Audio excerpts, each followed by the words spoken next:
สบายเดี๋ยวพ่อไม่เป็นน้องเดินมากับเบาสักเลยวันนี้ออกมาเล่นกับเพื่อนหมู่มารอถ่ายบางส่วนมาเท่านี้มาเจอที่สองมาเนี่ยตัวนี้ก็เป็นนั่นซาปลาคือมันปลาเนี่ยก็ร้ายขนาดนะปลาเนี่ยคนจีนปะมานั่งกินข้าวอยู่นี่ซุ่มอยู่มาแวะเล่น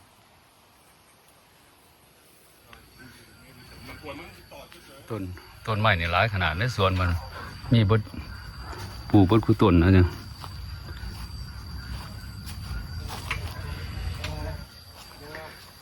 ตัวนี้ก็จะเป็นต้นข่าเลยแบบธรรมศาสตร์เลยนะต้นข่าถึงเสร็จเลยอยู่มงเราต้นข่า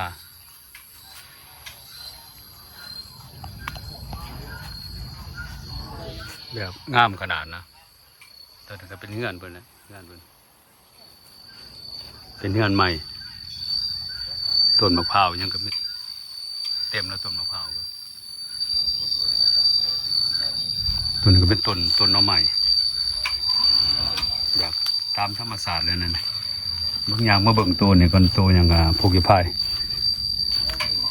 นี่โพกิพายมันก็อยู่มันก็นอนตัวใหญ่ได้โพกิพายอยู่เมืองเรา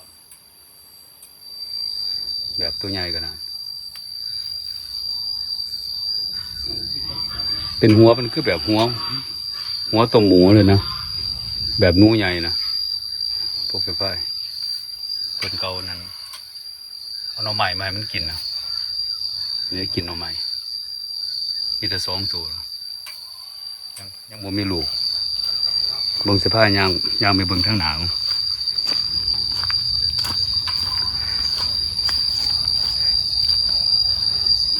ขี่รถมากก็ขี่ต้มร้ายขนาดนะขี่รถมากก็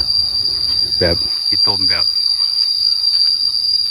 พอสมควรนะขี่ต้มเผาซักก็ลงขี่ต้มเลยนะเกือบไม่ไหม้ออกมากับแบบลงลุยขี่ต้มเลยรถเขารถมาสากนะ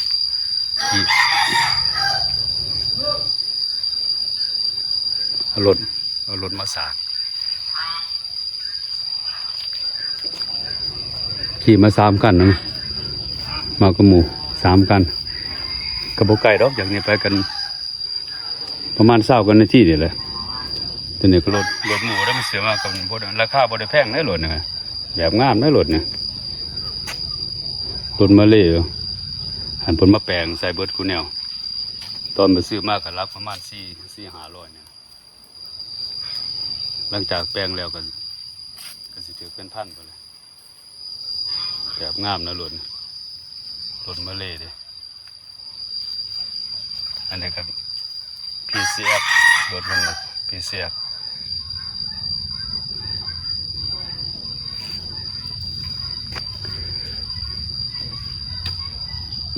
เงื่อนมันก็เป็นสิ่งอะไรบ้างเป็นเงื่อนใหม่ได้สร้างมากับประมาณ10 ปีเลยเงื่อนใหม่แบบงามเงื่อนใหม่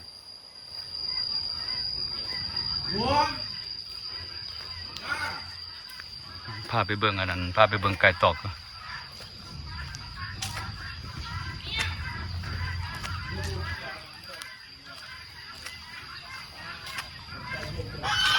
นี่ก็เป็นทางเก่า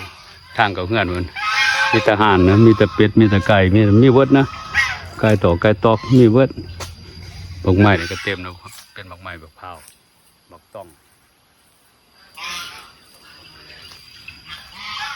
ตัวนี้ก็เป็นต้นบักส้มผู้เป็นต้นบักส้มผู้นะต้นบักม่วงตัวยังมีเวิร์ดนี่มาตอนนั้นก็เริ่มเอาหมักสมโอแล้วมั้งเนี่ยเดี๋ยวบอกซากเบักสมโอเมื่อกินซ้ำเนี่ยบุ้งว่าจะกินไหนบ่ได้นะหมักสมโออยู่เมืองลาวมันยังมุนวายใหญ่วะคือมันเป็นพันธุ์นึงสิกับบุ้งจัก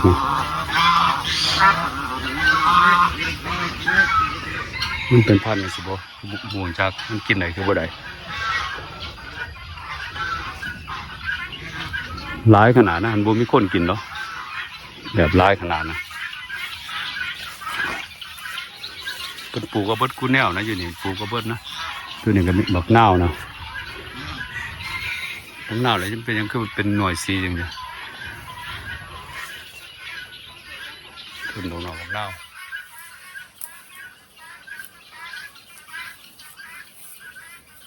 ตัวเบิ่งไก่ตอกมา ตัวนี้เพิ่นก็เลี้ยงใส่นั่นนะเลี้ยงเขาหานอาหารเพิ่นนะแม่นเบิดแต่ไก่ตอกนี่หลายขนาดนะลูกมันกันนั่นนะก็แยกกันกับลูกมัน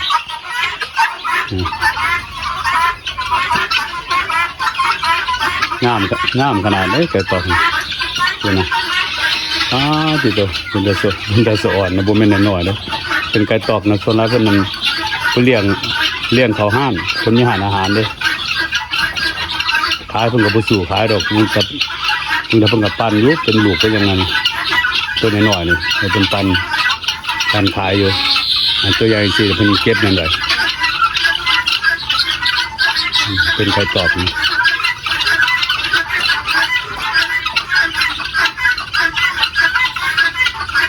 งามนะจะเบิ่งมันจะคล้ายคือแบบนกขุมมันตัวดำเลยแบบตัวบางใหญ่นะตัวหนึ่งก็คือประมาณ3-4 เท่า5 เท่านะตัวนึง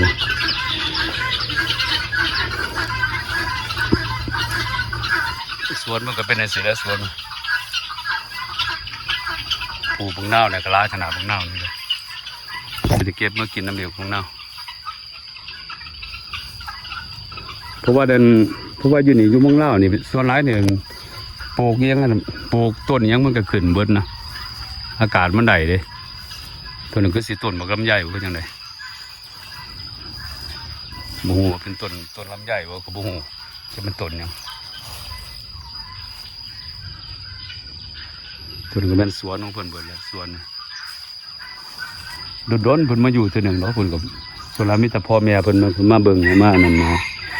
มาเบิ่งสวนมาเบิ่งเฮือนซื่ออันเพิ่นก็บ่อยู่ดอกตัวนี้ก็เป็นสวนบักนาวเบิดเลยแม่นเพิ่นนี่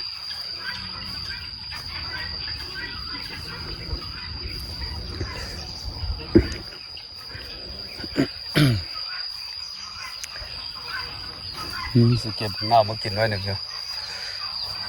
บักตองหลายบักตองบ่มักมันนะบักตองบ่มักมันนะมันสมต้นมะพร้าวมะพร้าวกันสิแล้วต้นน้ำดำนั้นบริสุทธิ์นะนี่บิดเอาก็ได้ขึ้นบิดเอาก็ได้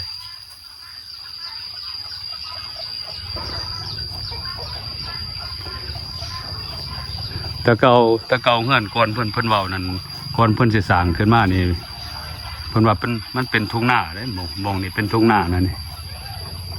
เพิ่นสร้างขึ้นมาตะดินบ่นะขุดใส่ศอกใส่สาป่าปลูกเงื่อนแบบสร้างขึ้นมาเบิดนะแต่ก็มันเป็นทุ่งนาเฉพาะดินดีนะปลูกยังก็ได้เบิดนะมันเป็นทุ่งนาดิบางไม้นี่ก็แบบรกขนาดนะตัวนี้ก็จะเป็นใบยังก็ใส่แกงหน่อไม้นะลืมซื้อแล้วยานั่งใบยานั่งนะตัวนี้เกินงามเลยใบยานั่งอันส่วนหลายเพิ่นบ่ได้กินบ่ยังดอกเพิ่นก็มีแต่นั้นปลูกมันงามไม่ซื่อนะเพิ่นก็บ่ได้สูบกินมันอยู่แต่คนเดียวตัวโดนมันมาสวนเหมือนแต่หนึ่งนะสวนนี่ก็ใหญ่ขนาดเลยตัวนี้ก็เป็นหนาเฮือนเพิ่นโอ้มีต้นที่หมากมังกรนั่นเองเนาะโอ้หมากมังกรตัวนี้ก็จะเป็นไว้แบบเป็นสีผิงมันบอกสีผิงมันคือแบบซีโอเลยดูเลยน้าก็สขึ้นมาหมากมังกร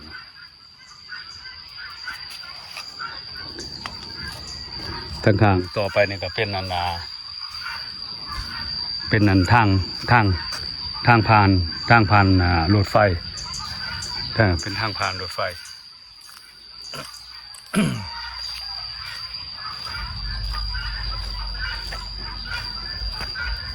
ตัวนี้ก็จะเป็นโอ้ตัวนี้เป็นต้นหมากกันเนี่ยนี่มากันลืมซื้อมาว่าเห็นบ่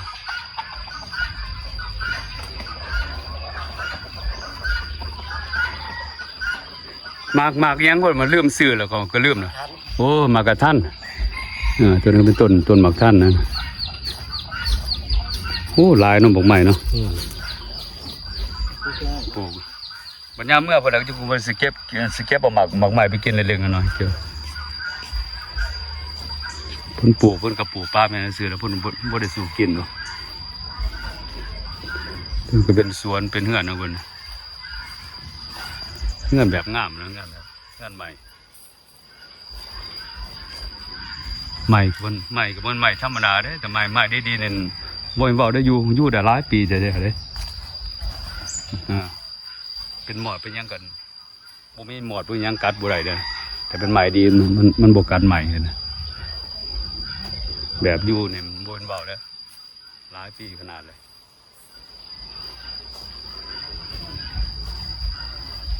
ตัวนี้ก็เป็นต้นมะกล้วยแบบงามนะปลูกยังขึ้นเบิดนะตัวนี้เป็นสวนของเพิ่นเบิดแถวนี้เป็นสวนมายังเพิ่นเบิดแถวนี้